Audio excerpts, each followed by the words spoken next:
In this episode, I have the opportunity to interview Lindsay, an outstanding Dynamics 365 educator based in Canada. We discuss Dynamics 365 training for the consultant, as well as the people that end up working day to day on the solutions we build. This is the Dynamics 365 show, focusing on the ingredients of a successful Dynamics 365 practice. Your host is Business Solution MVP Mark Smith, otherwise known as NZ365 Guy.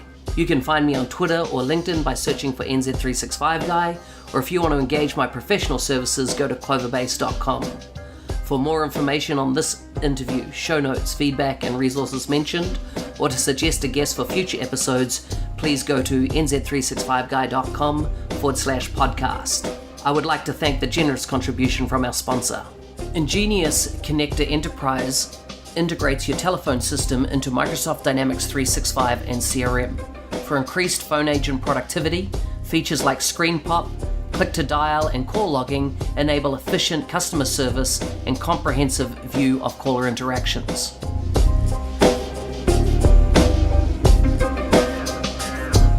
Hi everyone, I'm here with Lindsay Marrin. In this episode, we're going to be focusing on Dynamics 365 training. Lindsay is an independent CRM consultant with 10 years experience on all stages of Dynamics CRM, from implementation to XRM development, support, and end-user training. Lindsay earned her first Dynamics CRM certification in 2007 and never looked back. She has worked with the best Microsoft Dynamics partners in 6 countries and every Canadian province, contributing to 27 projects, and since becoming a Microsoft certified trainer in 2012, training 250 people and counting.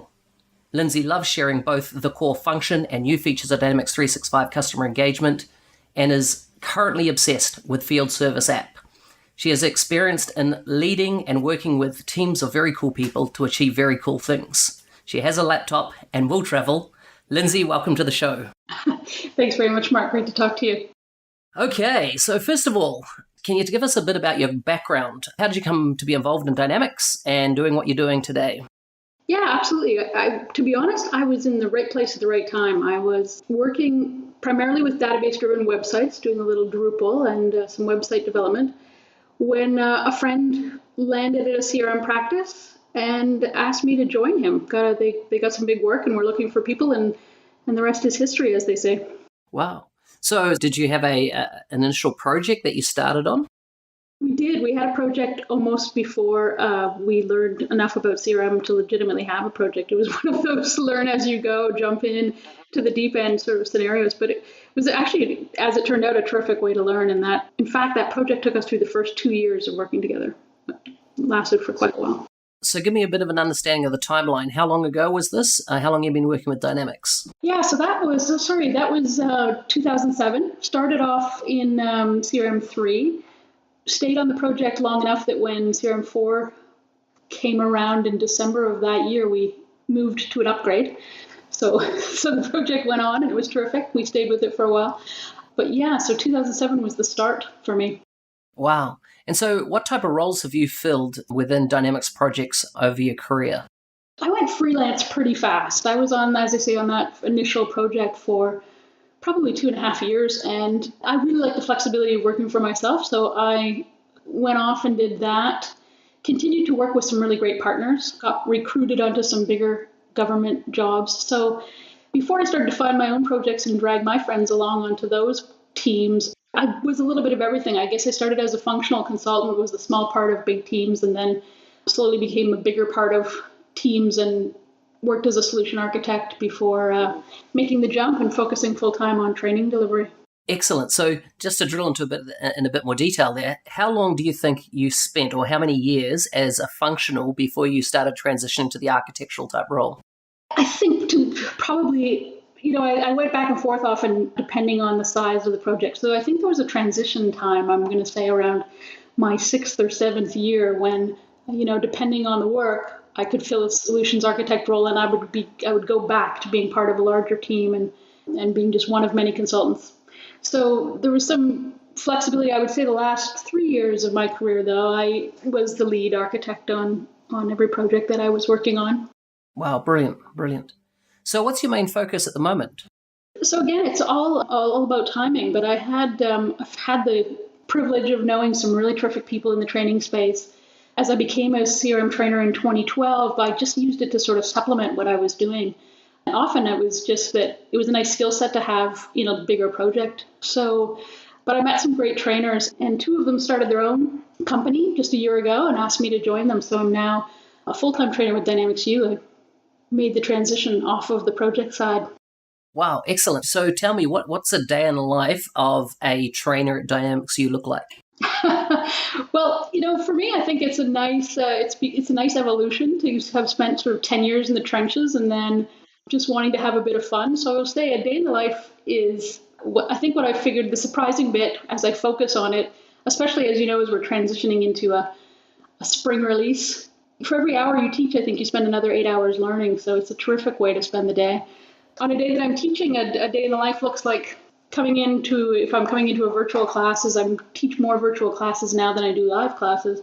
It means coming in and setting up my space and then joining 10 or 12 folks online and talking about customizations, configuration all day. But yeah, I guess, the main thing is just that it's having fun with CRM. I still love CRM, and it's a nice way to take your experience and maybe become one of those people who shares. I've had great luck with people sharing with me throughout my career, so it's my turn to give back a little bit. Nice, I like that. So just one other thing that you mentioned, you come into a session with 12 students. So these virtual courses where the students attend at a certain time and they can ask questions in real time. So there's very much a feedback-driven environment.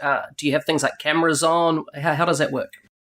Yeah, absolutely. It is a real formal sort of training in the sense that we do say, let's all meet at 9 a.m. Let's take a break for an hour at lunch, etc. So we do have learning software where we can see everyone, we can share our screens.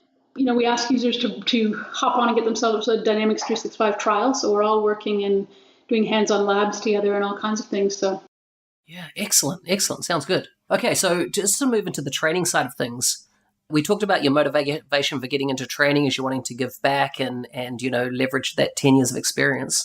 Technology aside, how do you develop your teaching skills and the communication and the knowledge transfer part of your role? Well, I think, initially a lot of it for me is sort of personality driven or philosophy driven. It's that giving back, I think, encapsulates it. But if you want to share, if you like to learn, if you're open to, sharing your experience, sharing best practices, often you learn things the hard way. So that communication part for me is just pretty human. But I did take the CompTIA CTT Plus training back in 2012, just as part of qualifying to be an MCT. So I got a little flavor of training methodologies and how to prepare for class and manage a classroom, some of the more basic things that are important. But for me, subject matter is really everything. So my delivery skills got better as I had an opportunity to deliver more and more training. But just knowing CRM, I think that, as I say, for me, if the subject matter is there, communication might have taken some practice, but yeah, sounds good. So just on the CTT Plus side, can you just elaborate on what was involved in that training, and was there a certification element to the CTT Plus course by CompTIA? There is. So what's involved in the training, I took a live training class with an instructor, a really terrific guy here in Canada, out of Toronto. The CompTIA class is actually 2 exams. So you do a written exam that's based on the materials you cover in the class. As I say, some basic training methodologies, how to manage your classroom, how to do some of your prep work. You're going to test my memory of the content. But then the interesting part of it as well is that you do some live training practice, and you do that I did it at least in the as part of the courseware. I believe you could probably do it on your own as well. But the second part of the qualification is that you submit a video of that effort, and it's those 2 things tied together. Excellent. I just I did the same course, but it was many moons ago, probably closer to when CTT Plus first came out. It's definitely over 12 years ago, maybe 15. And mine was the same thing. We had to do a video that got submitted as part of the process. And it was actually my first real exposure to yoga because that wasn't just, the course is not just focused on technology, delivery. It was there was a yoga instructor and brushing up their skills as well from a teaching perspective. So interesting to talk to someone else about it. That's fantastic. I have heard, and wasn't interested in 2012, but I have heard that there's a component now for virtual or online training. Okay. Interesting. I should probably revisit it. Yeah. I'm going to add it to my list, actually, just if it's worth checking out the courseware and brushing up on those skills. So what's your preferred method of delivery? To be honest, I've never really done anything except live instructor-led training, whether I'm in a physical classroom or a virtual sort of situation. And I think, given that it's my only method, I think it's an exchange that I really like. I don't know that I could record training without a live audience or do any of that sort of e-learning scenarios where you just package it and send it off. I like the exchange. I like being live with students. I like that collaboration. I think that's part of what works for me. And what's the biggest difference between the virtual classroom delivery as opposed to in-person classroom delivery? Honestly, I think I'm stealing this line from Alcoholics Anonymous, so you'll apologize. Mm-hmm. I apologize for the reference. But I think they have an expression that's feelings aren't facts. I try to remember, just because I can't get that obvious visual cue. There's always a moment in the middle of the first day of a virtual class where you think everyone hates you and no one's listening. and perhaps they're all paying rapt attention and you just can't tell. It's a circumstance that really requires good participants and good collaboration. So I put a lot of onus on the students to help me out with that. But I guess that's the biggest thing, is there's no obvious way to glance over and see if Steve is on his cell phone or paying close attention to what you're delivering. So true. So what about, have you been involved in boot camps? Have you done any self-study like e-learning, books, blogs, YouTube? Or do you know of anybody that's kind of executing well in delivering Dynamics training across any of those areas? Yeah, I think there's been some great Dynamics training. I certainly look at all of those things myself. We mentioned Dynamics Learning Portal. I'm certainly in the DLP updating myself on and looking at anything that's new or taking deeper dives into some topics that I'm not that familiar with. So I love that sort of self-study approach. But definitely, there's great stuff on YouTube. I'm a Twitter addict, and just because you can go and follow links from a simple tweet and find videos and webinars and blogs that are just amazing. I guess it's not so much just about the available content for me. I mean, it's just knowing yourself and if you can learn that way. I just wonder if, and I focus on delivering more live training to people for whom CRM is either new or an upgrade or a change is coming their way that's new. And I worry that, just asking them to go and Google what they need. We sort of, we have a sort of an ongoing conversation or joke at Dynamics U that what we want to be to people is the friend who has the time to go to 6,000 different links and watch every training video that there is and bring that to you in a classroom. It takes a lot of time, and it's not just takes a lot of time, but you have to, just know if you're capable of absorbing what you want, I guess, from that kind of self-directed learning. Yeah, exactly. It's definitely not for everybody. And, with the different learning styles, people do prefer, one modality over another often. So what about, are students created equal? Can you share a story or two about, coming across or teaching adult students and, I don't know, some unique stories from the trenches around how you've had to, use different techniques maybe with different students, and how some students have, how have they engaged in class? Yeah, I'm sure every trainer could tell you some stories about difficult students they've had in their class. I've had enough excellent students that I keep coming back to class, so I guess that's a good sign. I think my favorite students always have a very clear idea of what they want, and they're willing to participate. So I think the main thing is I teach adults, so I'm looking for people who can articulate their needs and will ask questions and take responsibility for what they're doing. But last year I did have one that sort of just sticks in my head, because I had just a really lovely guy in a virtual class who just refused to speak. So if I posed a question in the class, he would answer me, but he would do it through an instant message. He would send me a private message. And if he had a question, he would do the same. He would send me this private message. And it was really, I didn't want to make him uncomfortable, but often his questions or his comments were really insightful, and they needed to be shared with the class. So I was in this sort of awkward position of not wanting to call him out and say, listen, turn your mic on and just talk to people, if he wasn't comfortable doing that. But I found myself just sort of parroting his ideas, so there'd be this kind of funny pause while I read his comment, and then I'd say, class, what just occurred to me, and kind of parrot what he was having to say. So it was a very funny, and it went on for a couple of days, but he just, never said a word beyond typing at me. Yeah, yeah. So what about students that don't want to be on the training, but are there by compulsion? In other words, their company has said, you're attending this. I used to come across it a lot when I was doing classroom training. The company had paid for them to attend the course and they didn't want to be there. For them, it was either, they felt that there were more important things to be doing.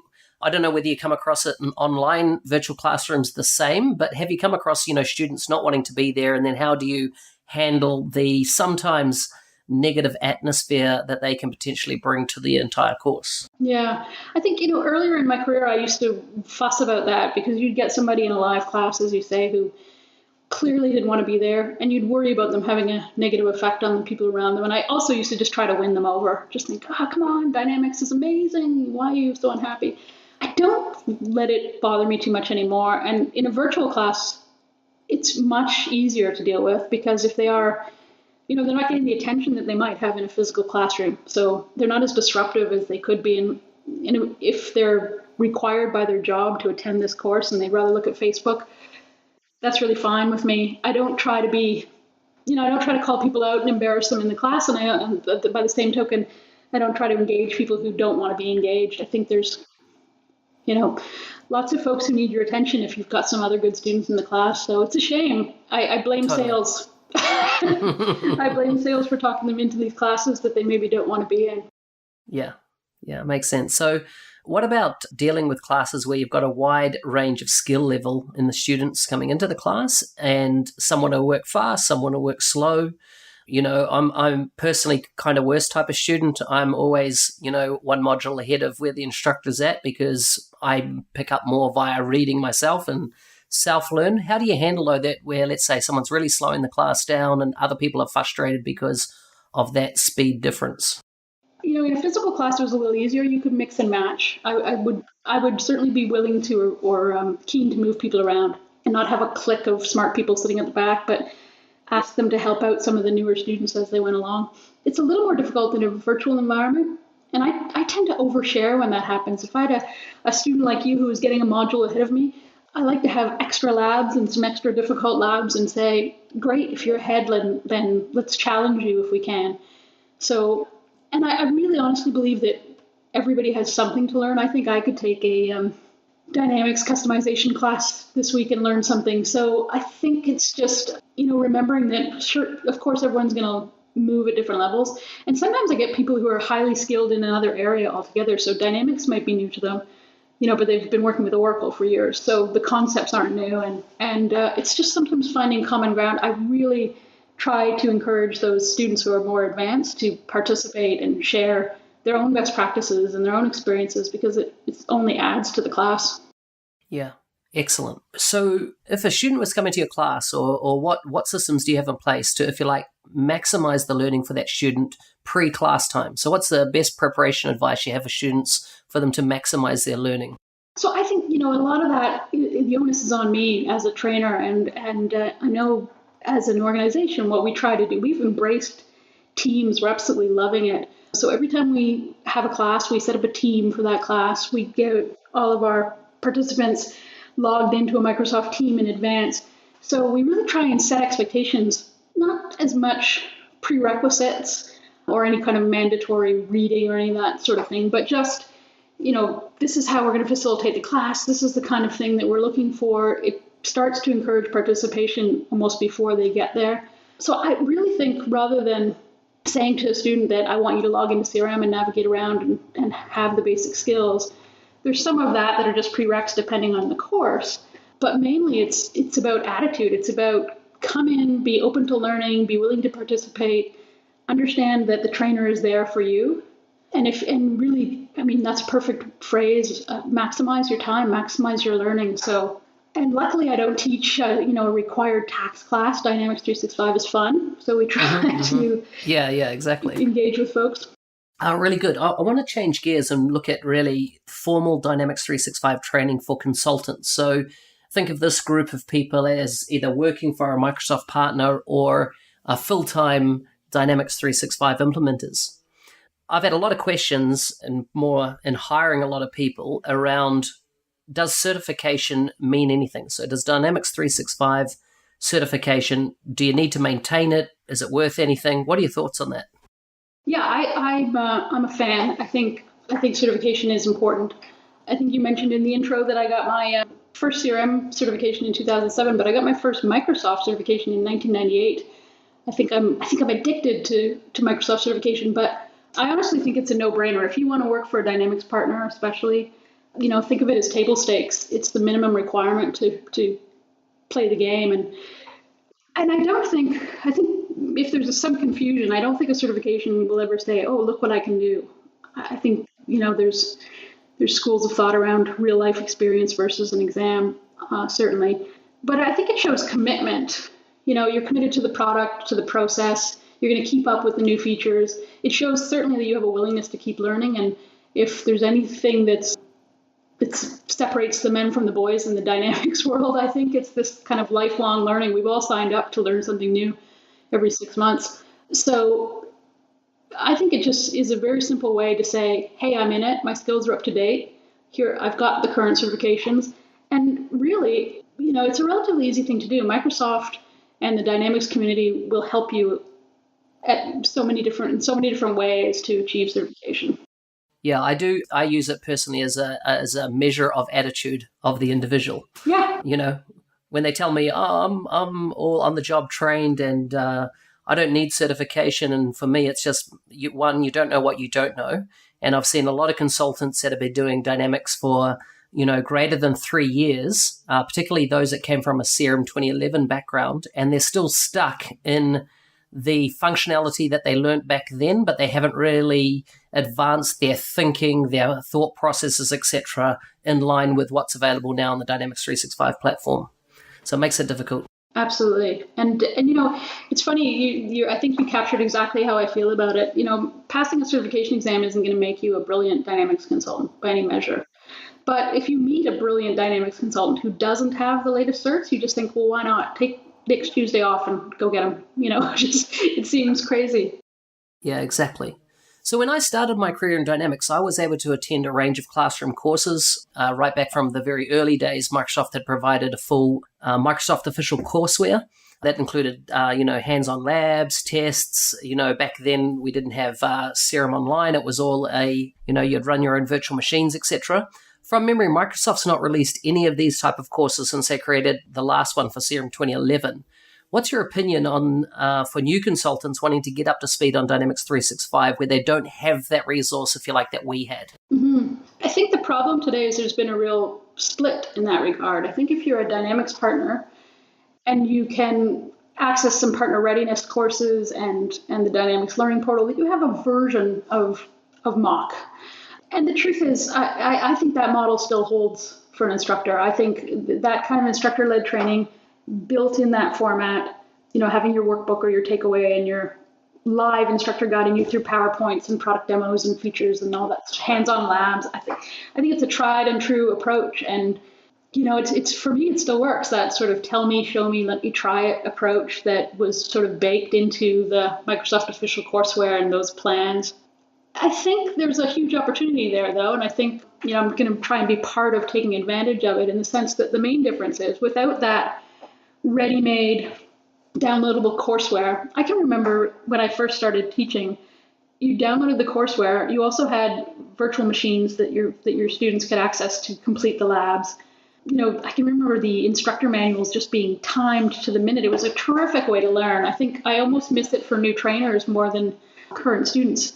But, today you've got to get a Dynamics trainer who is more than just that. They've got to contribute to courseware development. They've got to come up with lab content. So maybe that's a plus. You need to bring that real product experience to the job. And that's certainly part of my motivation in training now is to be able to take the project experience that I've had, maybe add value to some course content. How can we do it better? How can we do it differently? So I'm torn. I missed the mock. I think it really clarified. It was almost like, sort of standardization that I appreciated, that we were all doing the same thing. But on the other hand, now you've got to, as a trainer, you've got this added value that you can bring. Yeah, it does put a lot of onus then back on the trainer and the trainer. I suppose the difference also back then is that you would get some trainers that were what I would call book smart. They had learnt the mock courseware, but had absolutely zero industry experience, where now I feel we're seeing a lot more trainers that are come out of consulting, therefore got a deep experience, and then developing their training skills and adding tremendous value to the community.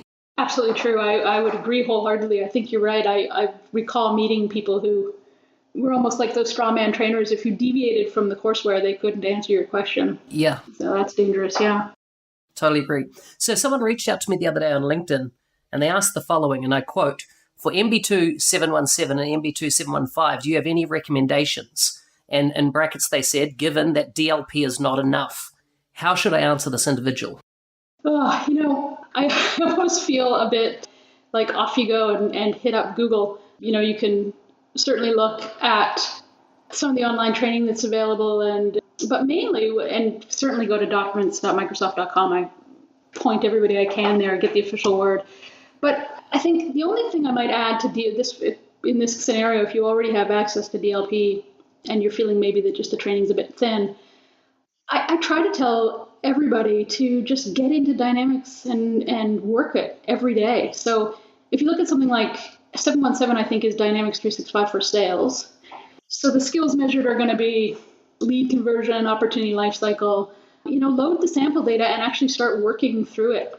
I remember a great story about a guy who asked Tiger Woods, do you have a tip for me? What single thing will improve my golf game? And when Tiger replies, practice, the guy thinks about it and says, anything else? Yeah. So crazy. Training's terrific. I'm obviously a fan, but if you aren't getting enough, nothing beats knowing the application. So it often surprises me how few consultants I work with don't have their own Dynamics subscriptions and aren't regularly running trials. And if you want to know the app, you've got to practice the app. So I don't want to sound too flip, because I'd love to tell this particular person to come on over to dynamicsu.com and sign up with us. But to getting a trial, the availability of free trials, I think, is brilliant. Just get in there and work the application. Yeah, excellent. So that aside, apart from Dynamics Learning Portal, what are the other options? You've talked about the company you work for. Is there any other, one of the tips I gave him was, listen, go to the Microsoft website, take a look at what they say the exam is going to cover, and then, search docs.microsoft.com or TechNet, and you should be comfortable of being able to explain any of the concepts that they've kind of outlined there to another individual. And then, hey, I said, what about there's a range of blogs where people have taken the exams and they said, you need to prep on this, you need to prep on that. Is there any other input you'd have in regards to alternatives to DLP? Yeah, I think that just the Dynamics community itself is fantastic. MVPs like yourself who are willing to share so much information. If you could live anywhere close to a CRM Saturday or a Dynamics 365 Saturday now, to get yourself involved in those groups, there's a very affordable single member pricing for the CRM user group. Even if you don't have a location nearby, just those resources, I think they even have a virtual user group. It's amazing what you can learn just by that. And I know there have been some additional webinars and training that's available on OpenX or OpenEDX. I haven't looked at them yet myself, so I don't know if they're too much like Dynamics Learning Portal, but if you don't have access to the portal, I know you need that partner source integration piece there. So that's one way that it's kind of opening up and being available to everyone. Yeah. And there's another company, I'll actually arrange the resources, we'll put in the show notes, but if individuals need access to the Dynamics Learning Portal, there is a company that supplies access to individuals to the DLP as well. Yes, I heard about that. Is that Talent 365 in the UK? That sounds right. Yeah, that sounds right. Yeah, I think that's terrific. So there's some ways around getting access to training resources. But certainly you're right. If you can work through the requirements of an exam and do some searching, there's so many people who are willing to share, some really great bloggers out there. So in regards to Microsoft exams, what's your recommended routine, if you like, for prepping for, let's say, the exams in 1 week's time? Do you have any kind of rituals that you go through to prep up for an exam to get you ready for it? No, I don't think I have anything sort of tried and true. I do certainly, I have the advantage of working with some pretty smart people and being able to brainstorm with them and get some feedback on whether I'm doing the right thing. I really am insane about using CRM every day. And I not only do we use it internally as a business tool, but I have my own CRM subscription that is just ridiculous and customized to do things like manage my household expenses. Just so I can have my hands on it every day. Yeah. And so for that reason, I'm running the field service app on my phone as I prepare for exams. I find that the comfort level with having used it makes me feel better when I go into the exam. But, and of course, I think I've probably said, but I like Twitter. There's lots of people that you can just find people who are chatting about it. For field service in particular, I may be stalking Neil Parkhurst as we speak. His website's incredible. So yeah, he's a great operator. So I think my key tip is for exams, and especially if you get nervous around exams, try and get a free retake voucher from Microsoft as part of the exam process, and go in and just whack the first exam out as a learning experience to get a feel for it, and then go back a week later for your resit if you didn't pass it the first time. absolutely. And I find it gets the angst out of the way of nervousness around taking the exam. Yeah, just the stress of and the same is true if you have access to the Dynamics Learning Portal. They've got some assessments there that are quite lifelike. So if you can just get used to the way they ask you questions. If you're new to Microsoft exams, it's nice to know how they're set up and not be scared. Yeah, excellent. How does one become a Microsoft certified trainer for Dynamics 365? I think probably before you take my word for it, you should head on over to Microsoft.com, look for the MCT cert. I think they'll give you the latest rules. What I did, first and foremost, to be certified in Dynamics 365, so you can decide what it is where you want to focus your training. And then I think you have to get a training certification like CompTIA. Certainly prove your presentation skills. So I think Microsoft lists a number of vendor-neutral can you train sort of training solutions that they recognize. But the last thing for me is, of course, I think those two things might get you in the door. And then after that, it's just train, ask for a lot of feedback, do some more training. I think as you renew your MCT, there are requirements to have trained in the last calendar year. So you want to get good feedback from your students. But beyond that, for me, beyond the sort of the tick the boxes and follow the rules to get that certification, I think the goal is just to train as much as possible. Yeah. So Microsoft's recently announced the next version of Dynamics. As you know, the product has grown massively in the more recent years. How do you keep up with all the changes that Microsoft have continued to release?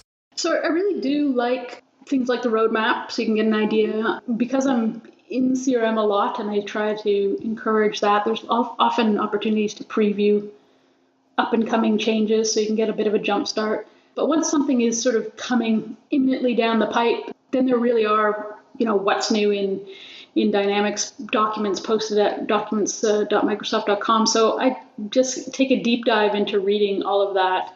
I have the luxury of knowing a number of CRM consultants who will have a beer with me. So I try to brainstorm with other people and just, sometimes even when something's in preview, just what do you think this is going to take and what it's going to mean? And we all have different opinions about how the product is going or what's going to happen.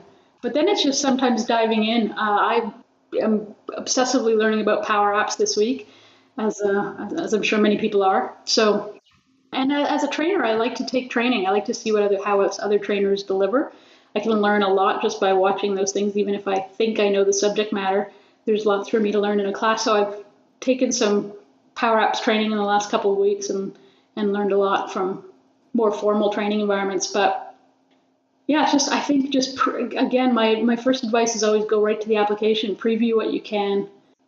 And there's so many smart people around sharing information. So yeah, I want to change gears and really look at Dynamics 365 training as part of an implementation project. So I hate to use the word user, but the idea here is the people that are going to use or end up being the day-to-day users of the Dynamics 365 implementation. So generally, it might be a line of business application that has been built.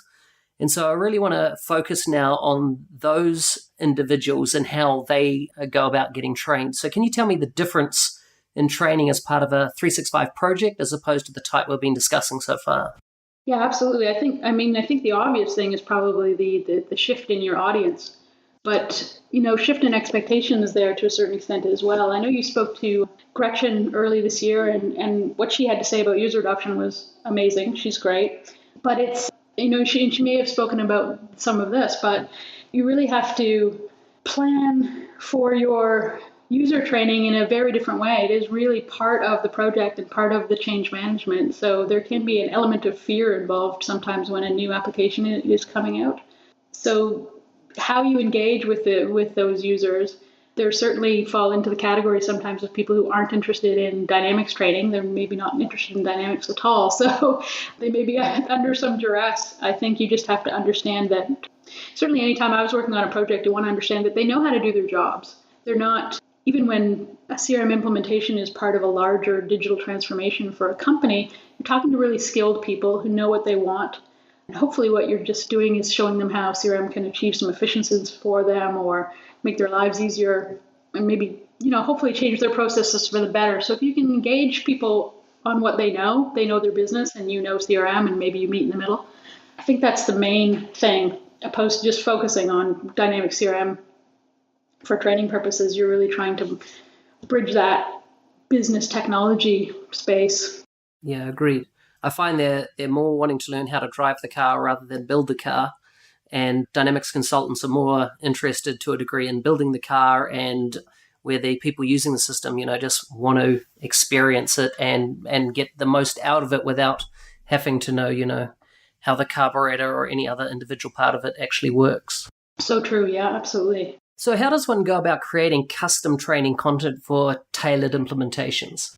I think this is the part that I thought, Gretchen really knows more about than I do, but certainly articulated really well. You have to know your audience and know their style and how they want training. So I think she'd spoken about, capturing that change management, but you might have very different user groups inside the same organization. Your customer service rep doesn't want training on the same things or in the same way that your field service team does. So, you have to allow for different training styles and different training approaches for those people.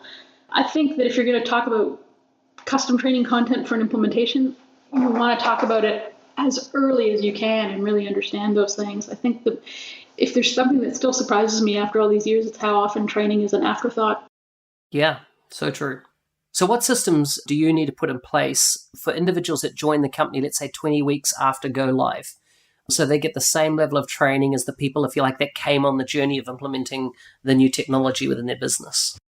Yeah, I think that's another just sort of great example of why you need to think about training sooner as part of larger project discussions and more change management. I suspect any organization who implements CRM has a process in place to get a license and install CRM for or a new user. So they know they're going to have new employees. They know they're going to have them use this new business system. That to them is kind of a no-brainer. So I think the same discussion has to happen around training. What will be the change management support for them when they come in? And the same is probably true for the broader audience when an update comes along. You've got to have something planned where, you're not. I think that I did work for an organization. It was actually a larger government project that used the ProSci approach and used that ACBAR. So it's that awareness and desire at the beginning. Now you've got people who are using it. I think the last R is for reinforcement, but in a sense, you want to reinforce your own processes. You want to keep reinforcing the learning plan that you had for go live again and again, if that's what's necessary. I just think it's not often thought about. Yeah, which is a shame. But so as Dynamics as a product continues to evolve, what do you see, or what trends are you seeing around training, whether it be methodologies or how training has changed over your time? What do you see potentially the future of how training will become more prevalent around the Dynamics platform in the future? Yeah, I think it's amazing to me that I've been really training for 5 or 6 years now, and it's changed so much already. I hope it's apps. I hope it's apps and robots. I hope that's the future of training for Dynamics. But I think tools like Learning Path and that ability to have that kind of guided in-app learning is just brilliant. I think that's going to change things for end users. People really start understanding the power of that kind of customization. Have you used any of the tools out there that kind of do that virtual path training? Yeah, I've just really started to understand Learning Path in version 9, and I think it's incredible. Mm-hmm. Yeah, it's just this, this move towards the sort of the citizen developer and this drag and drop ability to create things like Learning Path is amazing. I think I couldn't be really more excited about the way Dynamics is changing. But I think, part of that is things like virtual training are changing because it's easier. People trust getting online. Online tools are a little easier. We're having great success collaborating with things like Microsoft Teams, using voice of the customer for surveys so we can keep improving what we do. So I think the training methods, the interesting thing for me, the product evolution has been so dramatic lately. The training methods only have to get better. We're always, I think, going to have to look for opportunities for what kind of content people want and how we can fill those needs, and whether it's, training as a service is maybe the next thing, or some long-term planning with implementation partners just to support the customer growth that I hope to see over the next few years. So for me, I think training just needs to be, I say train early and train often, but really thought of, early in an implementation project. And then going forward, I think I've probably mentioned Twitter almost as much as Dynamics use, so I should stop with the plugs. But I like training that's informal and mobile and social. Like all the applications that we're learning about are trending in that direction. So why not training if we can just engage with people on that level? And I'll keep working on my robot, but... Excellent. Okay, so let's jump into some quickfire questions. It's been very interesting discussion with you, but what books, blogs, and podcasts do you recommend most to people and why? So I was thinking about my go-to books. I have a couple books that have been swimming around the bottom of my laptop bag for years. I realized they were both published in 2009. I hope they're still around. People think I haven't read a book for a decade, but I love Drive by Daniel Pink, and I love another book called Shop Class as Soulcraft by Matthew Crawford. Both in the same vein, talking about what sort of motivates people toward excellence and sort of the value of work within that context. So I like that. I'm sort of obsessed by what motivates people to be so good at what they do. I'm not good at blogs. I certainly read a million of them, but I always come at them from Twitter, to be honest. I go to someone's microblog and I click through to read longer articles. So I will confess to my Twitter addiction around blogs. Yeah, no, makes sense. What's your favorite mobile app and why? I'm in a long-term committed relationship with OneNote, so that continues. I would say, though, that having said that, on my phone, the most used thing is probably Office Lens. So everything's connected to OneNote, but Office Lens takes brilliant pictures of whiteboards if you're not using it already, converts them to PDFs or Word files and saves them in OneNote for you. Beautiful. And the Teams app, the mobile app is great too, so I'm sort of loving Teams. Excellent. I haven't heard many people say that. That's a good plug for Teams. It is getting better. I won't give you the same thumbs up for their desktop app just yet, but the mobile app is really good. So what's your favorite way to unwind after a stressful day? This may be a very Canadianism, but it's about to be patio season here. So that's it for me. If I can meet up with some friends and have a beer, I'm on the East Coast, so a patio attached to a microbrewery with a view of the ocean, watch the boats go by. That's nice. That's it. In New Zealand, we call a patio a deck. And Australians love mocking us for it. Yeah. So what recommendations do you have for people wanting a career in Dynamics?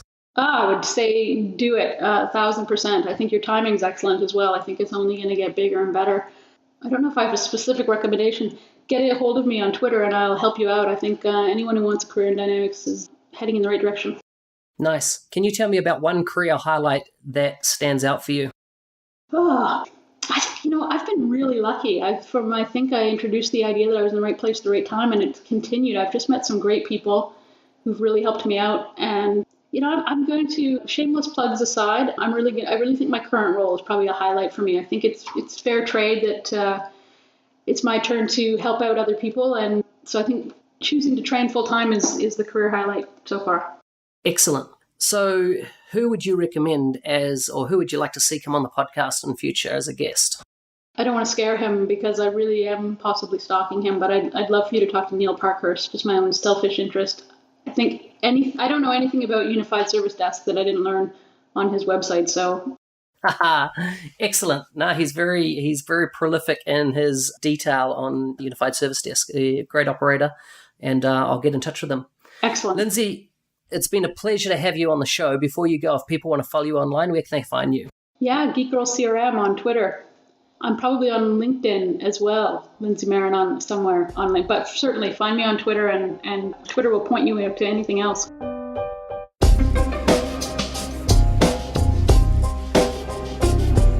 This has been a Dynamics 365 show, focusing on the ingredients of a successful Dynamics 365 practice. Your host was Business Solution MVP Mark Smith, otherwise known as NZ365 Guy. For more information on this episode, show notes, feedback, and resources mentioned, or if you know someone who would be a great guest for future episodes, please go to nz365guy.com/podcast.